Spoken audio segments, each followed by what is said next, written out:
എന്തായാലും മഴ കൂടുതൽ ശക്തമാവുകയാണ്. ദുരിതപ്പെയ്ത്തിൽ ഇന്ന് 9 പേർക്കാണ് ജീവൻ നഷ്ടമായത്. വടക്കൻ കേരളത്തിൽ 2 ജില്ലകളിൽ റെഡ് അലേർട്ടാണ്. നദികളിൽ ജലനിരപ്പ് ഉയർന്നതോടെ താഴ്ന്ന പ്രദേശങ്ങൾ വെള്ളത്തിന് അടിയിലാവുന്ന സാഹചര്യം. വൻമരങ്ങൾ കടപുഴകി പലയിടത്തും വീടുകൾക്ക് കേടുപാടുകൾ സംഭവിച്ചു. വെള്ളക്കെട്ടിൽ ഗതാഗതവും തടസ്സപ്പെട്ടു.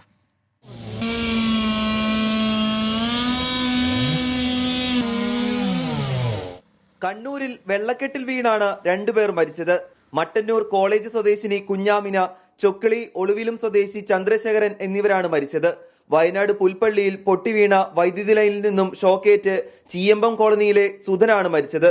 വയനാട്ടിൽ 3 ദുരിതാശ്വാസ ക്യാമ്പുകൾ തുറന്നു.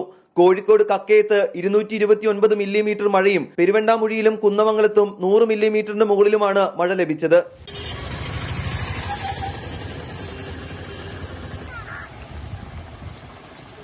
കോഴിക്കോട് താലൂക്കിൽ 4 ക്യാമ്പുകളിലായി 4 കുടുംബങ്ങളെ മാറ്റിപ്പാർപ്പിച്ചു. 36 കുടുംബങ്ങൾ ബന്ധുവീടുകളിലേക്ക് മാറി. 16 വീടുകൾ തകർന്നു. കക്കയം കരിയത്തുംപാറ ടൂറിസം കേന്ദ്രങ്ങൾ അടച്ചു. മാവൂർ, പെരുവയൽ, ചാത്തമംഗലം പഞ്ചായത്തുകളിൽ വ്യാപകമായി കൃഷിനാശവും സംഭവിച്ചു.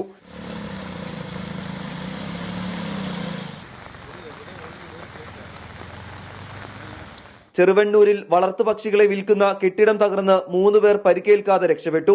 മലപ്പുറം കുന്നുമ്മൽ താമരക്കുഴിയിൽ വാഹനത്തിന് മുകളിലേക്ക് മരം വീണ് 2 പേർക്ക് ഗുരുതര പരിക്കേറ്റു. ഓടിക്കൊണ്ടിരുന്ന സ്വകാര്യ ബസിന് മുകളിലും മരം വീണ് ഡ്രൈവർക്ക് സാരമായി പരിക്കേറ്റു. കാസർഗോഡ് ജില്ലയിലും കനത്ത മഴ വൻ നാശനഷ്ടമാണ് ഉണ്ടാക്കിയത്. വിവിധ ബ്യൂറോകൾക്കൊപ്പം 24 കോഴിക്കോട്.